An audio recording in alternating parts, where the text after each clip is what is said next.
Differential equation of simple harmonic motion आपण study केलं d2x अपॉन dt square plus omega square x is equal to या topic मध्ये जिथं जिथं x नोटेशन येतं ज्या डेरिव्हेशन मध्ये x नोटेशन आहे मे बी तुम्हाला नीटच्या काही बुक मध्ये बऱ्याचशा बुक मध्ये x च्या ऐवजी सगळीकडे y आहे. वेव्ह नावाचा टॉपिक आपल्याला स्टडी करायचा आहे. त्याच्यानंतरचा नेक्स्ट टॉपिक त्याच्यामध्ये हेच इक्वेशन तुम्हाला असं मिळणार d2y by dt square plus omega square y is equal to 0. त्याच्यामध्ये कन्फ्यूज व्हायचं नाहीये. की particle is oscillating along y axis, particle असा अप अँड डाऊन ऑसिलेट होत असेल, त्याची डिस्प्लेसमेंट फ्रॉम मीन किती असणार आहे, y असणार आहे ना, प्लस y किंवा मायनस y. त्यावेळी सगळ्या नोटेशन मध्ये इथं y ना आपण इथं कन्सिडर केलं की particle is moving along x axis वर पार्टिकल ऑसिलेट व्हायला आहे. त्यामुळे सगळे नोटेशन आपल्या x मध्ये आहेत.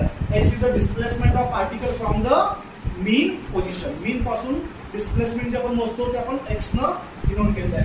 So d2x by dt square plus omega square x is equal to 0. समजा तुम्हाला असा क्वेश्चन विचारला, शक्यतो असं विचारला जाणार नाही आहे, पण आपण मोठ्याच्या मोठं डेरिव्हेशन घेतलं. काल वेलोसिटीचा फॉर्म्युला काढला, एक्सेलरेशनचा फॉर्म्युला काढला, त्यानंतर डिस्प्लेसमेंटचा फॉर्म्युला काढला. त्याचे दोन शॉर्ट फॉर्म घ्यायचे, दोन डिस्प्लेसमेंटचे दोन बेसिक फॉर्म्युले घ्यायचे. समजा असं विचारलं की हे इक्वेशन दिलं आहे, what is solution of this differential equation, असं विचारलं तर तुमचा आन्सर काय असेल? What is solution of this differential equation. Mathematics म्हणून नाही सगळं असं नाही, इक्वेशन कसं सॉल्व्ह करायचं वगैरे ते मॅथमॅटिक्स मध्ये डेरिव्हेटिव्ह मध्ये म्हणून तुम्हाला. पण याचं सोल्युशन म्हणजे काय सांग मला? Solution of this differential equation म्हणजे x value. Solution of this differential equation म्हणजे काय? एक्स ची व्हॅल्यू. म्हणजे एक्स ची व्हॅल्यू जर मी इथं पुटअप केली तर एक्स ची व्हॅल्यू काय आहे? एक्स चा फॉर्म्युला आपण काढणार काल. कुठला फॉर्म्युला काढला? एक्स चा displacement of particle x is equal to a sin of omega t plus alpha. This is the displacement of particle. समोर बघायचं आहे displacement of particle performing simple harmonic motion.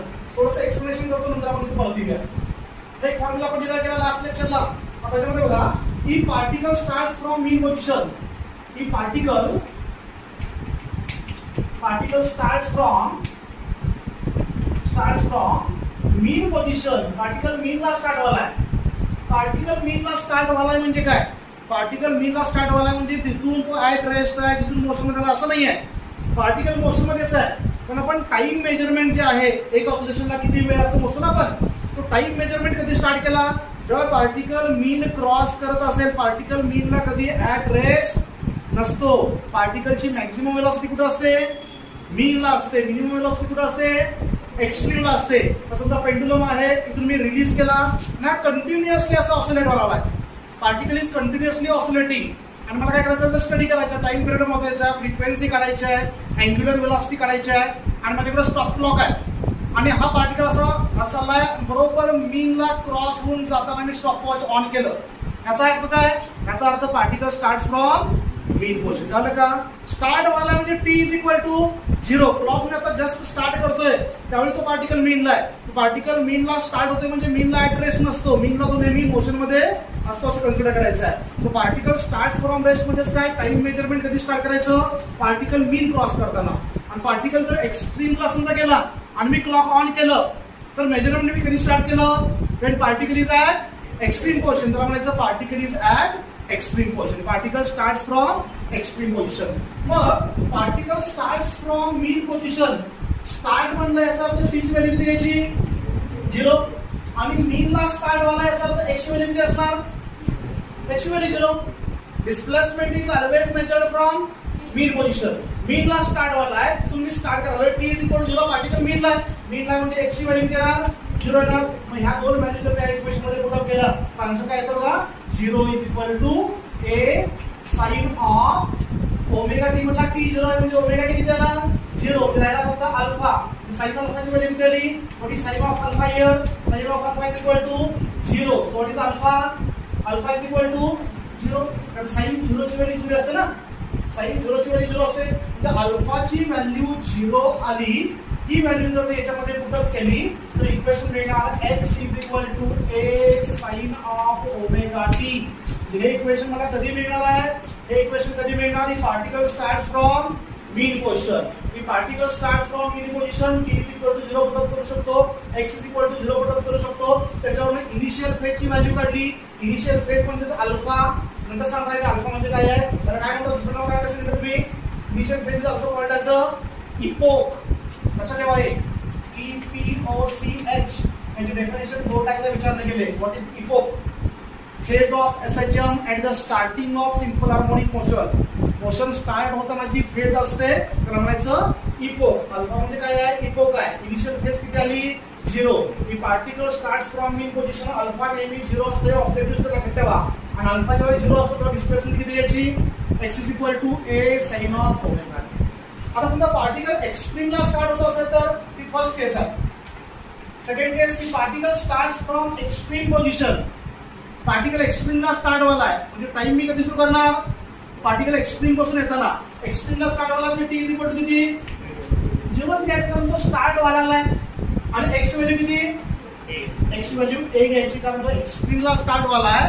याचा अर्थ मीन पासून ऑलरेडी a डिस्टन्स वर आहे. So displacement, initial displacement of particle is a. ह्या दोन व्हॅल्यू जर मी इथे पुट केल्या मेन फॉर्म्युलामध्ये तर इथे फॉर्म्युला काय येतो बघा, x equal to a sin of omega t plus alpha. हा आपला बेसिक फॉर्म्युला आहे डिस्प्लेसमेंट ऑफ पार्टिकलचा. x व्हॅल्यू मी a पुट करतो, a is equal to a sin of t0 म्हणजे ओमेगा t0 आता अल्फा राहिला फक्त. सो हा a gets cancel. So what is sin of alpha, sin alpha is equal to 1. sin alpha 1 कधी असतो, sin 90 ची value 1 असते ना, म्हणजे अल्फाची व्हॅल्यू किती आली, अल्फाची व्हॅल्यू 90. हे ऑब्जेक्टिव्ह लिहू शकतो. What is epoch of SHM in particle starts from extreme position. हे इथे तुम्हाला कळणार नाही आहे, 90s का आलं, 0s का आलं. तुम्हाला एक दुसरी मी CET ची मेथड सांगणार आहे. नीटचे एक शॉर्टकट मेथड आहे फेज करण्यासाठी, हे सरांतर सांगणार आहे. आता फक्त लक्षात ठेवा, अल्फा 90 असताना पार्टिकल कुठं असतो, एक्स्ट्रीमला. अल्फा 0 असताना पार्टिकल कुठं असतो, मीनला. पार्टिकल जेव्हा मीनला स्टार्ट होतो तेव्हा डिस्प्लेसमेंटचा कुठला फॉर्म्युला यूज करायचा, x is equal to a sin omega t. Particle जेव्हा एक्स्ट्रीमला स्टार्ट होतोय आपल्याला माहित असतं तर डिस्प्लेसमेंटचा कुठला फॉर्म्युला यूज करायचा, तर ही व्हॅल्यू इथे जर पुटअप केली आपण त्या फॉर्म्युलामध्ये मेन अल्फाची व्हॅल्यू π/2 पुटअप केली तर 90 sin 90 प्लस थीटा म्हणजे काय, sin ऑफ अल्फाची व्हॅल्यू 90 आहे ना, ती पुटअप केली. sin 90 प्लस थीटा म्हणजे cos of theta. sin 90 plus theta म्हणजे cos ऑफ थीटा म्हणजे x चा बेसिक फॉर्म्युला आहे याला, x is equal to a cos of omega t.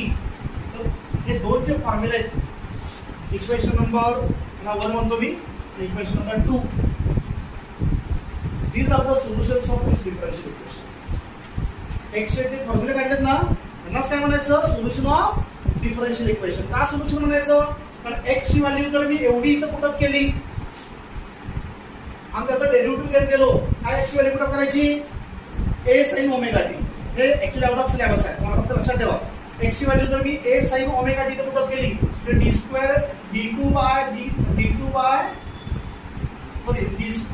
x by dt square plus omega square x is equal to 0. म्हणजे x ची value a sin omega t, इथे x ची value a sin omega t. इथे double derivative घेताना सोडत गेलो तर right hand side सुद्धा किती येणार, इलेक्ट्रिक मॅथ्स काय येणार, सेम येणार. आता म्हणजे इक्वेशन व्हेरीफाय होतं. So these are called as a solutions of differential equation. Clear झालं का? तुम्हाला एखादा न्यूमेरिकल सॉल्व करायचा असेल, डिस्प्लेसमेंट कॅल्क्युलेट करायचं असेल तर फॉर्म्युला कुठला यूज करणार, प्रॉब्लेम मध्ये काहीही मेन्शन नसेल, पार्टिकल कुठनं स्टार्ट झालाय तर डायरेक्ट हा फॉर्म्युला यूज करायचा. इनिशियल फेज प्रॉब्लेम मध्ये दिलेली असेल, अल्फा दिलेला असेल, जेव्हा particle start from mean position असेल, कॅल्क्युलेट डिस्प्लेसमेंट ऑफ पार्टिकल, ही particle start from mean position, त्यामुळे अल्फा दिला जात नाहीये. मीनला असेल तर डायरेक्टली तुम्ही हा फॉर्म्युला यूज करायचा डिस्प्लेसमेंट काढण्यासाठी, x is equal to a sin of omega t. आणि पार्टिकल एक्स्ट्रीमला स्टार्ट होते असं मेन्शन असेल तर डायरेक्टली हा फॉर्म्युला यूज करायचा डिस्प्लेसमेंट काढण्यासाठी, x is equal to a cos of omega t. आपला डिस्प्लेसमेंटचा फॉर्म्युला आपण घेतला, x is equal to a sin of omega t plus alpha, basic formula, equation number 1. Displacement बघतो आपण, displacement. What is the maximum value of displacement? The particle is at extreme position. The particle is at extreme position. X is equal to p. So maximum value of displacement ची जी maximum value असेल that should be equal to a. And डिस्प्लेसमेंटची minimum value किती असणार is equal to 0.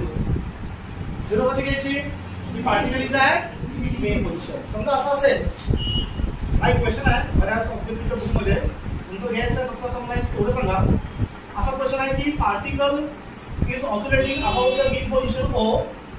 A is the negative extreme position, B is the positive extreme position. Particle starts from positive extreme position. इथून particle start व्हायला आहे motion. And amplitude of SHM is 8 centimeter. And particle starts from positive extreme position. It covers a distance of 2 centimeter in 5 seconds. 2 centimeter in 5 seconds. What is displacement of particle? Sentence मी पुन्हा सांगतो, लक्ष द्या. हा path आहे, amplitude किती आहे 8 centimetre आहे. Particle starts from positive extreme motion mention आहे क्वेश्चन मध्ये. And particle displaces by 2 centimetre in 5 second. What is displacement of particle? किती काय डिस्प्लेसमेंट डायरेक्ट 8 सेंटीमीटर. पार्टिकल इथून स्टार्ट झालाय आणि 2 सेंटीमीटर सॉरी इकडे आला. It is displaced by 2 centimeter. What is displacement of particle? आता सगळेजण तू लिहितात तर मी तुम्हाला काय सांगितलं सुरुवातीला displacement is always measured from mean position. Particle सुद्धा इथून इथपर्यंत 2 सेंटीमीटर इकडे आला आणि पार्टिकल सुद्धा इथं आला तर मीन पासून डिस्टन्स किती आहे 6 हे डिस्प्लेसमेंट झाली. पार्टिकल ने किती डिस्प्लेसमेंट कव्हर केली हे महत्त्वाचं नाही आहे. तो मीन पासून किती डिस्टन्स आहे त्याला काय म्हणायचं डिस्प्लेसमेंट. म्हणजे बऱ्याच क्वेश्चन मध्ये हे असे क्वेश्चन्स असतात तुम्हाला डिस्प्लेसमेंट काढायचं असेल. Displacement should be always taken from mean position. Extreme पासून किती डिस्प्लेस झाला हे महत्त्वाचं नाही आहे, तो मीन पासून किती अंतरावर आहे तो महत्त्वाचा आहे. Displacement is always measured from the mean position. म्हणून आपण केलं बघा फोर्स हा नेहमी टुवर्ड सेंटर असतो आणि डिस्प्लेसमेंट ही नेहमी पार्टिकल जरी इकडे चालला तर displacement is always away from mean position. आणि दोन्ही अपोजिट असल्यामुळे काय घेतो आपण it is a simple harmonic motion. Clear झालं का? हे लक्षात ठेवा डिस्प्लेसमेंट नेहमी मीन पोझिशन पासून मेजर करायचे असते. So maximum displacement is A आणि मिनिमम डिस्प्लेसमेंट इज 0. डिस्प्लेसमेंट नंतर आपण वेलोसिटी बघितली. velocity of particle performing simple harmonic motion. What is formula for velocity of particle? V is equal to omega square root of a square minus x square. नीटच्या book मध्ये तुम्हाला formula मिळणार omega square root of a square minus y square. Notation फक्त वेगळं असणार आहे नीटच्या book मध्ये a square minus y square. ठीक आहे, इथं प्लस मायनस घेऊ शकता. या साइडला पार्टिकल असेल तर वेलोसिटी प्लस असणार, या साइडला मायनस, त्यामुळे प्लस मायनस घेऊ शकता. ठीक आहे, आपण फक्त मॅग्निट्यूड घेतोय. मला सांगा इथे particle is at mean position.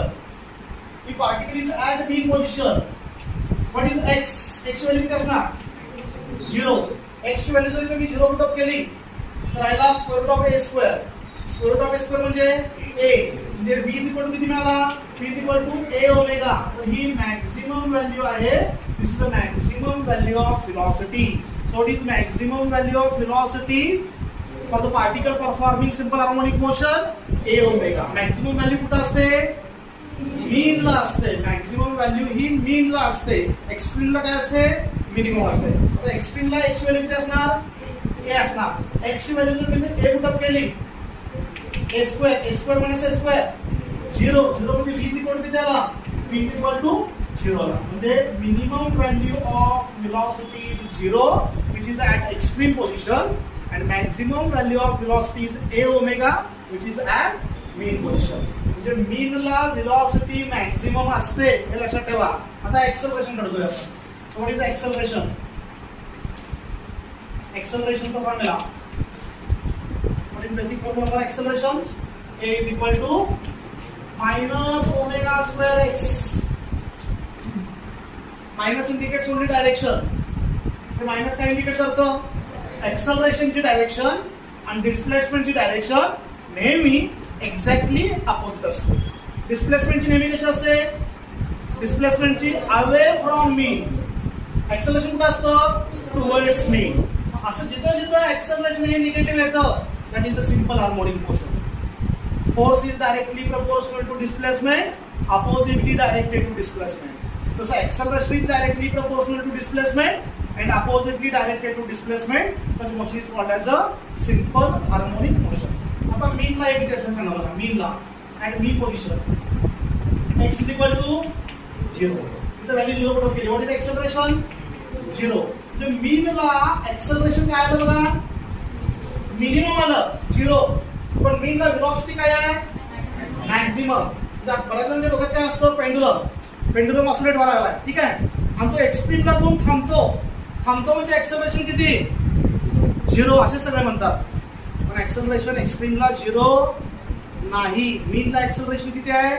0 आहे. बॉब थांबतो म्हणजे व्हेलॉसिटी 0 झाली, एक्सेलरेशन 0 नाही आहे. बघा एक्स्ट्रीमला फॉर्म्युला काय येतो? At extreme position x is equal to a, x is equal to a put करा. So what is acceleration? Minus omega square t. ही झाली मॅक्सिमम व्हॅल्यू. ही मॅक्सिमम व्हॅल्यू कुठे असते? एक्स्ट्रीमला. म्हणजे मीनला व्हेलॉसिटी मॅक्सिमम असते आणि एक्स्ट्रीमला एक्सेलरेशन मॅक्सिमम असते. हे कळलं का सर्वांना? ते पटलं का? काय डाऊट आहे का बोला? बॉब थांबतो तरी पण एक्सेलरेशन आपण मॅक्सिमम घेऊ शकतो ना? तुम्हाला मी 11वी सांगितलं बघा, हा चॉप कसा रिलीज केला, असा फेकला with the speed of 100 metre per second. किती? 100 मीटर पर सेकंद. एका सेकंदानंतर स्पीड किती होणार? जी ची व्हॅल्यू 10 कन्सिडर करा. जी म्हणजे काय? Acceleration due to gravity. म्हणजे बॉडी जशी वर जाते तसं स्पीड काय होतो? कमी होतो. समजा इनिशियल 100 असेल तर एका सेकंदाला किती होणार? 90 होणार. कारण 10 मीटर पर सेकंद काय व्हायला? तो चेंज व्हायला आहे. एक्सेलरेशन ड्यू टू ग्रॅव्हिटी किती आहे? 10 मीटर पर सेकंड स्क्वेअर. म्हणजे 10 मीटर पर सेकंद. एक्सेलरेशन म्हणजे rate of change of velocity change होण्याचा रेट. व्हेलॉसिटी चेंज व्हायला कशी चेंज व्हायले? एका सेकंदाला 10 मीटर पर सेकंद चेंज व्हायले. पहिला 100 आहे, 100 ची झाली 90 मीटर पर सेकंद झाली, 90 ची 80 ची 70, 70 ची 6, बघा 70 ची 60 एका सेकंदामध्ये झाली. मग चेंज इन व्हेलॉसिटी किती आली? 10. टाइम किती आला? 1 सेकंद. 10/1 म्हणजे किती झाला? 10. म्हणजे 10 मीटर पर सेकंड स्क्वेअर एक्सेलरेशन आलं. मग समजा अशी करत ती समजा ट्रेन झाली, स्पीड 10 झाला. 10चा काय होणार? 0 होणार. मग 10चा 0 म्हणजे 10 चेंज झाली की नाही? मग 0 तिथं राहणार आहे का ती परत? 0ची परत काय होणार? खाली ना आता 10 होणार ना? 0ची परत 10 झाली. म्हणजे 10ची 0 आणि 0ची 10 हा चेंज व्हायला की नाही? पार्टिकल तिथं जर थांबत असेल तर एक्सेलरेशन नाही यूज करा. एक्सेलरेशन डिफाईन करू शकत नाहीये. त्याच्यामध्ये पेंडुलम मी असं ऑसिलेट करायलोय. पेंडुलम एक्स्ट्रीमला जाऊन कधीच थांबणार नाहीये. तो तिथं काय होणार? रिटर्न येणार. म्हणजे व्हेलॉसिटी कमी होत 0 झाली. 0ची परत वाढत काय होणार? मॅक्सिमम. म्हणजे चेंज काय तर व्हायला म्हणजे एक्सेलरेशन प्रेझेंट आहे. So acceleration is maximum at extreme. Velocity change होण्याचा रेट कुठे जास्त असणार आहे? एक्स्ट्रीमला जास्त असणार आहे. आणि व्हेलॉसिटी कुठे जास्त असणार आहे?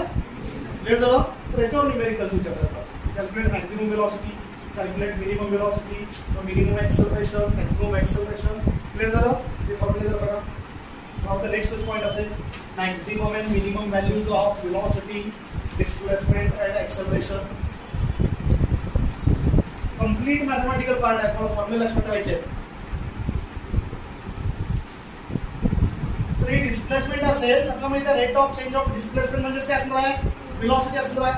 याचं डेरिव्हेटिव्ह घेतलं की मला व्हेलॉसिटी मिळणार. So velocity of particle performing simple harmonic motion is equal to dx by dt. याचं डेरिव्हेटिव्ह घ्यायचं आहे. मग याचं डेरिव्हेटिव्ह कसं येणार बघा? dx by dt. याचं डेरिव्हेटिव्ह घेताना a कॉन्स्टंट आला, ठीक आहे. साइनचं डेरिव्हेटिव्ह काय येतं? साइनचं डेरिव्हेटिव्ह cos. इथे तो cos of omega t. a into cos of omega t.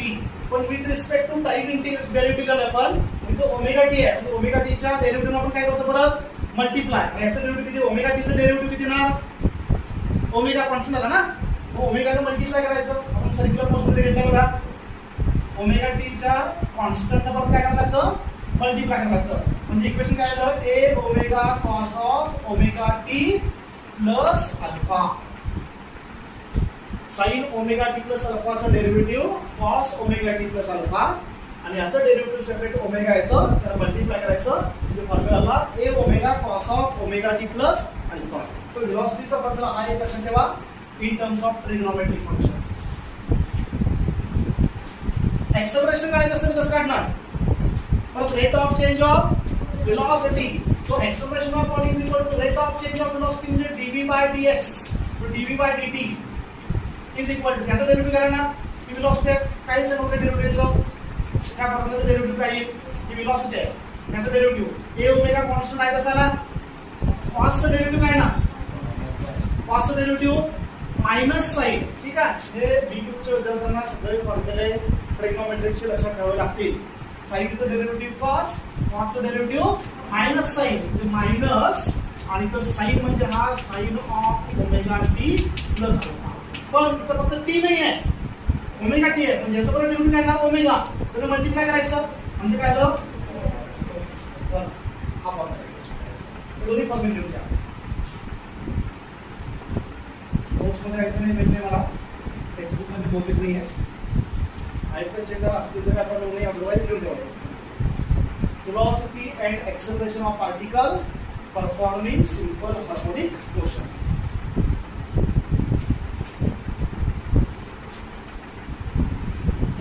Displacement, velocity and acceleration.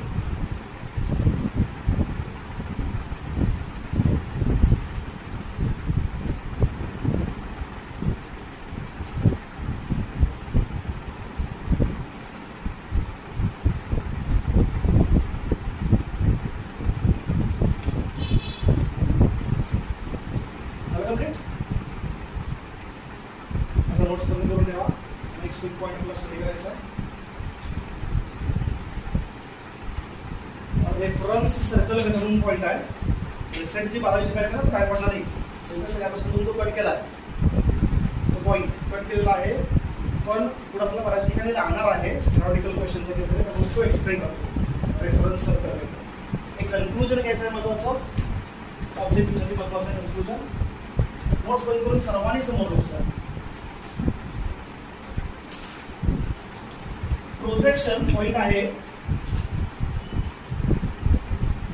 Projection of UCM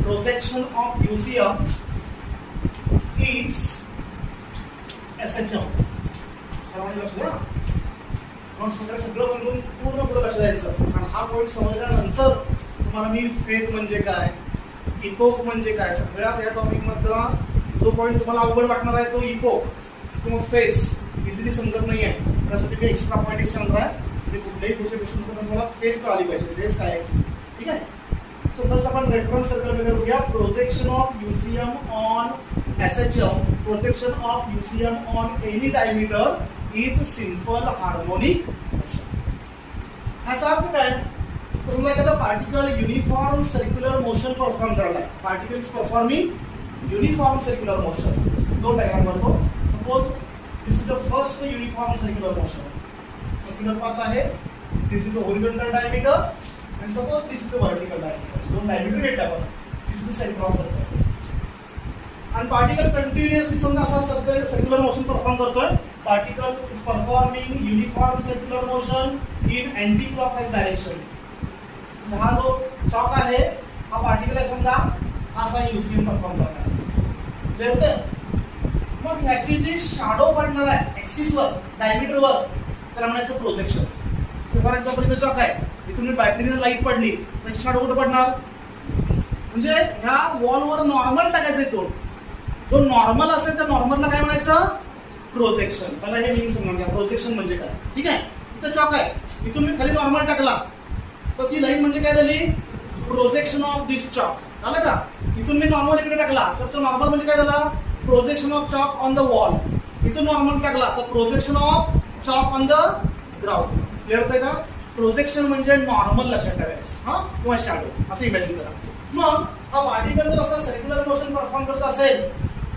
तर रिझल्ट असा आहे कन्क्लुजन असा आहे ही particle performs uniform circular motion it's a projection performs a simple harmonic motion particle UCM perform करलाय पण त्याची जी shadow असणार आहे जी त्या डायमीटरवर पडलेली आहे ती काय करते सिंपल हार्मोनिक मोशन परफॉर्म करते The particle performs UCM, its a shadow performs simple harmonic motion. हे theoretically पण प्रूव्ह करू शकतो आपण प्रॅक्टिकली प्रूव्ह करू शकतो आणि मॅथमॅटिकली सुद्धा प्रूव्ह करू शकतो आपण मॅथमॅटिकली प्रूव्ह करायचं सर्वांनी लक्षात समजा हा पार्टिकल आहे ऑरेंज कलरचा पार्टिकल आहे प्रमाणे इकडे लक्ष द्या. आणि हा ग्रीन कलरचा की प्रोजेक्शन आहे शॅडो. हा कसं होणार मोशन कशा असणार कळते का. म्हणजे पार्टिकल समजा इथून इथं आला त्या डायमीटर हॉरिझॉन्टल डायमीटरवर शॅडो कुठे येणार इथे येणार ना. आपण काय इथून इथे येणार. पार्टिकल समजा इथून इथपर्यंत आला असा शॅडो कुठे येणार इथून इथपर्यंत येणार शॅडो इथं. पार्टिकल समजा इथून इथपर्यंत आला असा इथं आला शॅडो इथून कुठे येणार इथून आपण काय करायला इथे येणार. पार्टिकल समजा इथून इथपर्यंत आला डायमीटरच्या बरोबर आपण स्पेसला शॅडो कुठे येणार इथंच आहे. ह्या डायमीटरवर मला प्रोजेक्शन घ्यायचं आहे. त्या डायमीटरवर पार्टिकल आला म्हणजे शॅडो तिथे जाणार ना. समजा पार्टिकल असा फिरवून इकडे अँटी क्लॉकवाईज इथपर्यंत आला समजा इथं आला आता शॅडो कुठे येणार इथून शॅडो इकडे येणार. म्हणजे इथून आपण काय करणार इथे येणार. पार्टिकल समजा इथून असा परत इथं आला इथून मूव्ह आला असा मूव्ह आला शॅडो कशी मूव्ह होणार अशी मूव्ह होणार. म्हणजे तुम्ही सायमल्टेनियसली जर मोशन ऑब्झर्व केली सायमल्टेनियसली तर ऑरेंज कलरचा पार्टिकल आहे ग्रीन कलरची शॅडो आहे तो अशी मोशन असेल. आलं का. हा इकडे खाली जाणार फायदे. म्हणजे पार्टिकलचं ज्यावेळी बरोबर एक रिव्होल्यूशन कंप्लीट होईल ते प्रोजेक्शन मोशन कशी असणार बघा असे असणार. हा कंटिन्युअसली असं फिरत राहिला तर प्रोजेक्शन कशी होणार लाईक दिस आहे का. म्हणजे कशी मोशन आहे अबाउट मीन पोझिशन झालं का. म्हणजे shadow performs simple harmonic motion.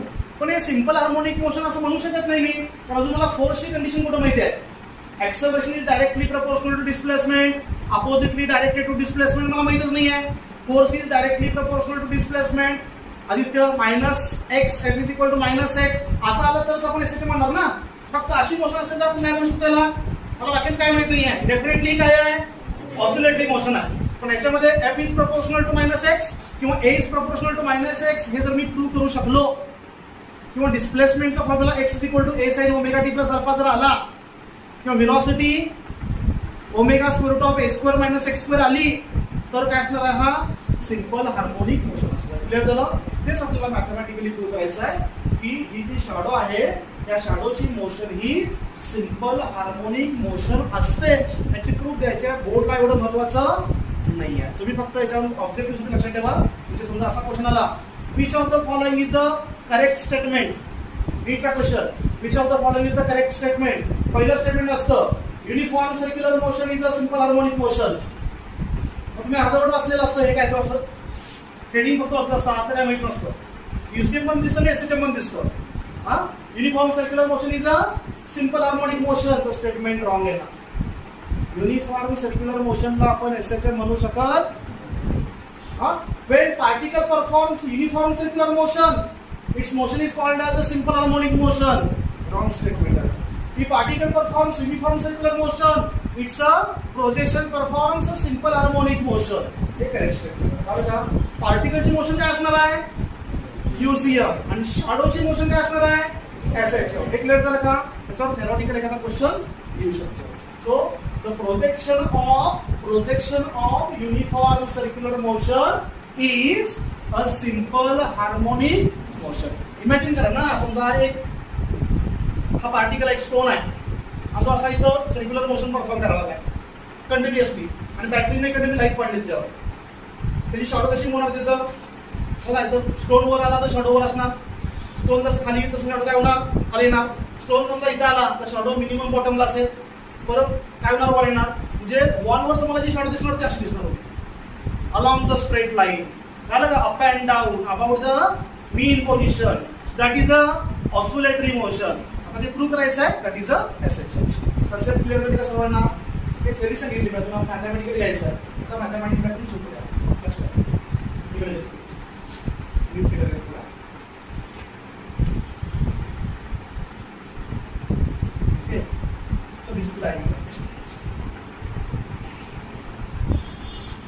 त्याला आपण म्हणणार mean position. This the mean position of the particle. Mean position of the particle performing simple harmonic motion किंवा मीन पोझिशन ऑफ शॅडो म्हणू शकतो आपण. लक्ष द्या हा वाय ऍक्सिस आहे. थोडंसं डिफिकल्ट पॉईंट आहे सर्वांनी लक्ष द्या. हा एक्स ऍक्सिस आहे. पार्टिकल जर इथून स्टार्ट होत असेल त्याच्यामध्ये ऑब्जेक्टिव्हचे बरेचसे पॉईंट स्टोअर होऊन राहील. पुढचे अवघड क्वेश्चन सोडवून तुम्हाला सोपं जाणार आहे. लक्षात ठेवा पार्टिकल इथून स्टार्ट व्हायला ह्याचा जो पोझिशन वेक्टर असेल तुम्ही असं घेणार, इज इट करेक्ट? ह्या पोझिशन वेक्टरनं एक्स ऍक्सिस केलेला जो अँगल असेल त्याला म्हणायचं इनिशियल फेज. म्हणजेच काय सांगितलं? इनिशियल फेजला काय म्हणायचं? Epoch of SHM. Initial phase पार्टिकलनं एक्स ऍक्सिस ह्या वेक्टरनं एक्स ऍक्सिस केलेला अँगल काय म्हणायचं? Epoch of SHM. आता इपोक किती आहे? 0 आहे. ठीक आहे. हा 0 असेल बघा, हा 0 असेल तर हा इथं मला शॅडो याच्यावर घ्यायचा, व्हर्टिकलवर घ्यायचा. ठीक आहे, व्हर्टिकलवर शॅडो घ्यायचा आहे. मी तो वॉल काढतो, त्याची शॅडो मला वॉलवर घ्यायचा आहे. पण समजा पार्टिकल जर इथं असेल तर याची शॅडो निवड असणार, इथं असणार ना, म्हणजे मीनला असणार. पार्टिकल मीनला असेल तर अल्फाची व्हॅल्यू किती घ्यायची? ना, पण पार्टिकल मीनला असेल, इथला पार्टिकल जर मीनला असेल तर मग अल्फा किती घेतला होता? 0. कारण एसएचएम मध्ये पार्टिकल जेव्हा मीनला असतो त्यावेळी युसीएम मध्ये तो इथं असतो. मग एक्स ऍक्सिस केला अँगल किती आला? 0 आला. समजा पार्टिकल जर एक्स्ट्रीमला स्टार्ट होत असेल, इथं हा एक्स्ट्रीम पोझिशन आहे ना, इथून नॉर्मल टाकला मी.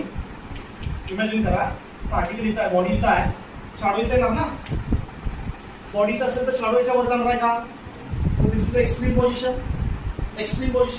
पार्टिकल समजा इथून एक्स्ट्रीमला स्टार्ट होत असेल तर ह्या याचा पोझिशन किती अँगल केला? एक्स ऍक्सिसशी 90 केला ना. इनिशियल फेज किती आली? 90. अल्फा किती आला? 90. म्हणजे हा अल्फा ऍक्च्युअली काय आहे? Alpha is the physical quantity which gives position of particle at the starting of SHM. अशी फिजिकल क्वांटिटी आहे, तो पार्टिकल कुठून स्टार्ट होतो हे इनडायरेक्टली आपल्याला सांगते. एवढंच याच्यामध्ये अल्फा म्हणजेच काय? अशी फिजिकल क्वांटिटी जी इनिशियली पार्टिकल कुठून स्टार्ट व्हायला आहे हे आपल्याला सांगते. म्हणजे अल्फाची व्हॅल्यू 0 याचा अर्थ डोळ्यात आपण सांगू शकतो पार्टिकल मीनला स्टार्ट व्हायला आहे. अल्फाची व्हॅल्यू 90 आहे याचा अर्थ पार्टिकल एक्स्ट्रीमला स्टार्ट व्हायला आहे. अल्फाची व्हॅल्यू 30 आहे तर मीन आणि एक्स्ट्रीमच्या मध्ये स्टार्ट व्हायला आहे.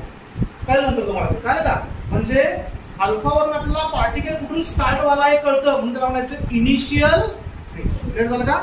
Initially it gives position of the particle. आणि हा जो फॉर्म्युला आहे आपला x is equal to a sine of omega t plus alpha. म्हणजे अल्फा म्हणजे काय सांगितलं मी? इपोक. आणि ओमेगा टी प्लस अल्फा पूर्ण जो अँगल आहे, पूर्ण अँगल त्याला म्हणायचं phase of SHM. Phase of याच्यावरून काय कळतं? पार्टिकल कुठं आहे कळतं. इनिशियली असं नाही, कधीही कुठं असेल हे कळणार. अल्फावरून काय करणार? सुरुवात कुठं व्हायला हे कळणार. ओमेगा टी प्लस अल्फावरून काय करणार? पार्टिकल ऍक्च्युअली कुठे बघा, ओमेगा टी प्लस अल्फा हा पूर्ण अँगल 0 आहे. सांगा तुम्ही मला, हा पूर्ण अँगल 0 आहे. 0 म्हणजे साइन 0 ची व्हॅल्यू 0. साइन 0 ची व्हॅल्यू 0 म्हणजे x इज इक्वल टू म्हणजे कुठला पार्टिकल? मीनला. पूर्ण अँगल 90 आहे. पूर्ण अँगल 90 आहे. अल्फाचा विचार करायचा नाही, पूर्ण अँगल 90 आहे. साइन 90 ची व्हॅल्यू 1 म्हणजे x is equal to a. म्हणजे पार्टिकल कुठे आहे? एक्स्ट्रीम. म्हणजे ओमेगा टी प्लस अल्फा वरून पार्टिकल कुठे आहे ते कळतं, पण त्याला इनिशियली कुठे आहे माहिती असायची गरज नाहीये. कळते का? इनिशियली स्टार्टिंग कुठं व्हायला कळायचं असेल काय पाहिजे? अल्फा माहिती पाहिजे. म्हणून अल्फाला म्हणायचं, अल्फाला 3 नाव आहे. इनिशियल फेज म्हणजे अल्फा, इपोक म्हणजे अल्फा, फेज कॉन्स्टंट म्हणजे अल्फा. फक्त फेज म्हणलं की पूर्ण. कळलं का?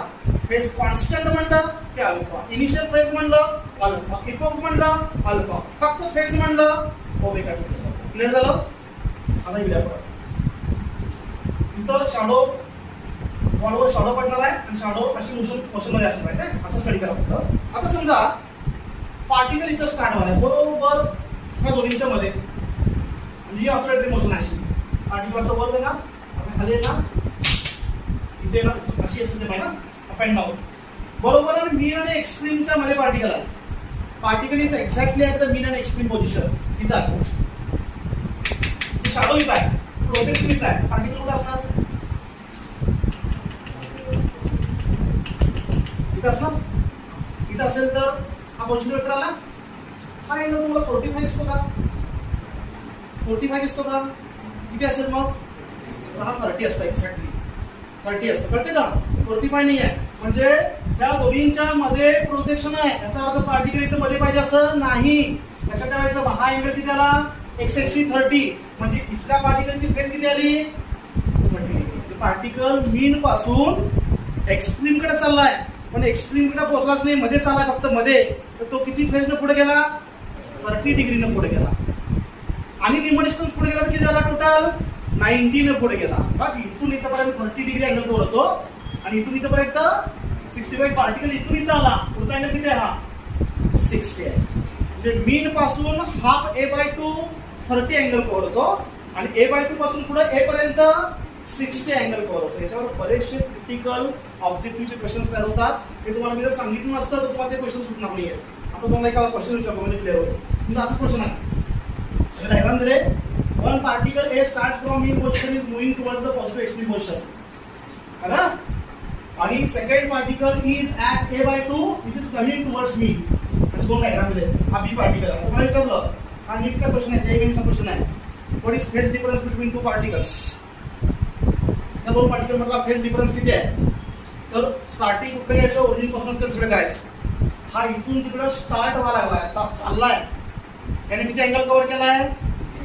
तो स्टार्ट वाला मीनला. मात्र हा इकडं जाऊन आलाय ना, त्याचा एरो कुठं इकडे ना, एरो तो इकडून जाऊन आलाय. मग ह्याने किती अँगल कव्हर केला बघा? इथपर्यंत 30, इथून इथपर्यंत 60, टोटल किती आला? 90. 90 प्लस इकडे किती आला? 60. 90 प्लस 60 150. आणि हा किती आहे? 0. इथून मला डिफरन्स किती आली? 150. So what is phase difference? Option मध्ये 150 असतो. म्हणजे मला फेज डिफरन्स किती आला? 150. क्लिअर होत आहे? तुमचे ते सिंगलचे बुकलेट आहेत ना, अशा प्रकारचे क्वेश्चन तुम्हाला मिळणार. आता सांगा बघूया, हा पार्टिकल इकडे चाललाय, ह्या दोन्हीमध्ये फेज डिफरन्स किती असणार? 30 असणार. आता सांगा बघूया, 90 असणार डेफिनेटली. आता सांगा बघूया,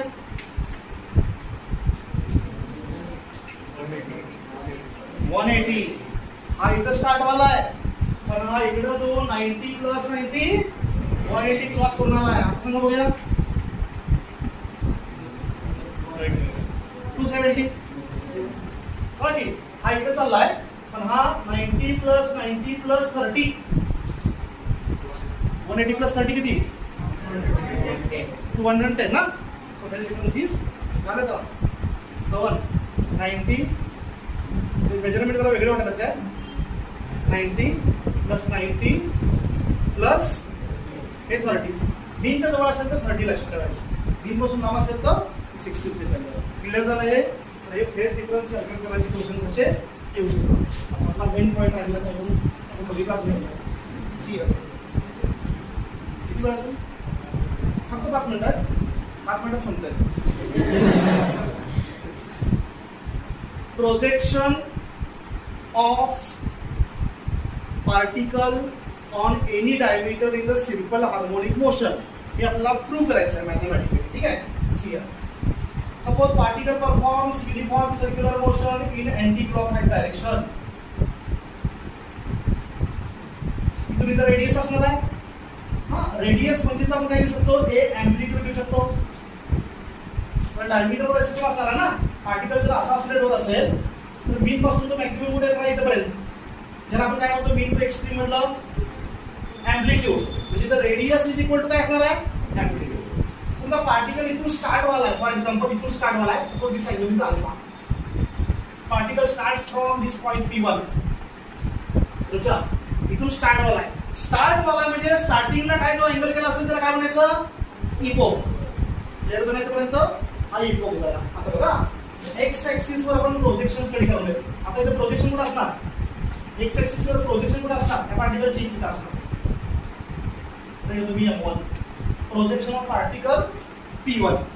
हा पार्टिकल इथून स्टार्ट होणार आहे आणि स्टार्ट झाला समजा युनिफॉर्म सर्क्युलर मोशन म्हणजे ओमेगा काय येणार? कॉन्स्टंट स्पीडने तो स्टार्ट झाला आणि टी टायमिंग मध्ये तो समजा इथपर्यंत आला. इथपर्यंत आला इन टाइम टी. आता सांगा बघूया, हा अँगल टोटल किती असेल? तो एवढा आहे. हा अँगल किती असेल? सर्क्युलर मोशन झालंय. What is omega? Definition of omega. ओमेगाची डेफिनेशन काय आहे? Rate of change of angular displacement. Theta कोणती आहे ना, थीटाचा फॉर्म्युला काय येतो? टी टायमिंग मध्ये किती अँगल कव्हर होतो? Omega T. टी टायमिंग मध्ये स्पीड किती आहे? ओमेगा ना. हा अँगल किती कव्हर झाला? Omega T. टी टायमिंग मध्ये पार्टिकल P1 पासून P2 पर्यंत आला असेल तर हा जो अँगल कव्हर केला टी टाइमिंग मध्ये तो ओमेगा टी असेल. मग omega t plus total angle किती झाला? ओमेगा टी प्लस अल्फा झाला. हा आणि इकडचा किती आला? हा टेक्स्ट मध्ये कनेक्शन आहे, म्हणजे एक स्टेटमेंट आहे मी करेक्ट करून सांगतोय. तर हे ओमेगा टी प्लस अल्फा असेल तर इकडचा किती आला? 180 मायनस ओमेगा टी. पुस्तकात इथं ह्या अँगलला ओमेगा टी प्लस अल्फा म्हणतंय, तेव्हा मायनस एक गोंधळ होतो. पुढं तुमचं कॅल्क्युलेशन चुकीच दिलेलं आहे, आपण करेक्ट करूया. हा काय आहे? 180 minus omega t plus alpha. आता लक्षात द्या, पार्टिकल इथं आल्यानंतर त्याची प्रोजेक्शन इथं खाली येणार, प्रोजेक्शन M2. ह्या डिस्टन्सला मी काय म्हणू शकतो सांगा बघूया, इथून इथपर्यंत. What is this? Displacement of projection. हे टोटल काय आहे? एम्प्लिट्यूड. इकडे SHM आहे, ही UCM आहे, इकडे काय आहे? SHM. तर पार्टिकल मीन पासून, प्रोजेक्शन मीन पासून इथपर्यंत आलेले आहे टी टाइमिंग मध्ये. टी टाइमिंग मध्ये प्रोजेक्शन मीन पासून इथपर्यंत आले, म्हणजे काय आहे? Displacement of projection from the mean position. याला आपण x म्हणू शकतो, बरोबर की नाही? x. आणि हे डिस्टन्स किती असणार बघा, इथून इथपर्यंत हे डिस्टन्स रेडियस आहे ना सर्कलची, आणि सर्कलची रेडियस बरोबर एवढी एम्प्लिट्यूड आहे की नाही? एम्प्लिट्यूड आहे. म्हणजे काय आहे? Amplitude. Radius equal to amplitude. मला सांगितलं ते पण कळलं का? आता मला सांगा, ह्या ट्रायंगल मध्ये इथं हा जो तुम्हाला ट्रायंगल इथून नॉर्मल टाकला, त्याच्यामध्ये मला इथला कॉस घ्यायचा आहे, या अँगलचा कॉस घ्यायचा आहे. कॉस ऑफ इथे angle 180 minus omega t plus alpha. त्याला थीटा मागतो मी आता, त्याला सोपं जावं. 180 मायनस थीटा. कॉस ऑफ हा 180 मायनस थीटा. अँगल किती आहे हा? 180 मायनस थीटा. काय येईल sir? What is cos of 180 minus theta? ह्या ट्रायंगल मध्ये कॉस थीटा म्हणजे काय असतो? हा अँगल आहे. कॉस थीटा म्हणजे काय? ऍडजस्टंट साइड अपॉन, कळतं ना? Adjacent side upon x upon, बघा 2-3 स्टेप आहेत फक्त. x upon a. So what is x from this? a cos of 180 minus theta. हा a डिवाइड घेतो, बरोबर आहे? आता हा जो a आहे तो मीच्या ह्या साईडला म्हणजे निगेटिव्ह असणार ना. डिस्प्लेसमेंट कसं घेतो आपण? ह्या साईडला प्लस आणि ह्या साईडला मायनस. म्हणजे ही डिस्प्लेसमेंट, सॉरी मायनस आहे ना ह्या साईडला, ती मायनस. आणि तर cos 180 मायनस थीटा म्हणजे काय? Minus cos theta. हे पुस्तकात नाहीये. डायरेक्ट आन्सर काय दिलं माहिती का? डायरेक्ट इथं कॉस ऑफ थीटा घेतलंय. थीटा म्हणजे काय आपला?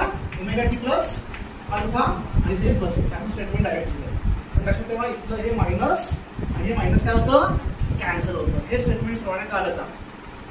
इथला अँगलचा कॉस घेतला, कॉस निगेटिव्ह येतो, आणि इथं हा x मायनस घ्यायचा आहे, तो मायनस मायनस काय होतो? कॅन्सल होतो. आणि cos 180 मायनस थीटा म्हणजे काय असणार आहे? Cos of theta. कॉस थीटाचा फॉर्म्युला मिळाला आपल्याला. आता हे इथपर्यंत कॉस थीटाचा फॉर्म्युला मिळाला, किंवा हा a मी इथं लिहू शकतो. So displacement of particle. कशाचे? पार्टिकलचे का प्रोजेक्शनची डिस्प्लेसमेंट आहे? ही डिस्प्लेसमेंट कोणाची आहे? प्रोजेक्शनची आहे. पार्टिकलचा काय संबंध नाही आहे. This is displacement of projection. आता मला सांगायचं मी डेरिव्हेटिव्ह घेतलं, वेलोसिटी मिळणार. सांगा वेलोसिटी काय? a कॉन्स्टंट, कॉसचं derivative minus sine. Okay, minus sine. कॉसचं डेरिव्हेटिव्ह मायनस किती घेतो मी? Minus sine of omega t plus alpha into omega, बरोबर आहे? आता याचं डेरिव्हेटिव्ह काय मिळणार? एक्सेलरेशन. What is acceleration? याचं derivative minus a omega constant घेतला, साइनचं derivative cos. So cos of omega t plus alpha into omega square. इथं पण क्लिअर झालं का? आता लक्ष द्या, याच्यामध्ये क्लिअर लास्ट स्टेप, हा a into cos he term म्हणजे काय? बरोबर आहे का? a into cos टर्म म्हणजे काय आहे? x. म्हणजे आन्सर काय मिळालं? a is equal to minus omega square. So acceleration is directly proportional to displacement and oppositely directed to displacement. He condition कशाची आहे? SHM ची आहे. हा फॉर्म्युलाच SHM चा आहे. म्हणजे प्रोजेक्शन काय करायले? SHM परफॉर्म करायला. प्रूफ झाली कारण का? ही मॅथमॅटिकल प्रूफ झाली. ज्या केस मध्ये असा फॉर्म्युला येतो, a is proportional to x and minus of x असेल, म्हणजे f असलं तरी चालतं, फोर्स. तर ती सिंपल हार्मोनिक मोशन असते. जिथं प्रोजेक्शन साठी आपण काढला, हा फॉर्म्युला कशाचा आहे? This is the displacement of projection. हा फॉर्म्युला कशाचा आहे? This is the velocity of projection, not a particle. What is this? Acceleration of projection. This shows that acceleration of projection is directly proportional to displacement and oppositely directed to displacement. So motion is a simple harmonic motion.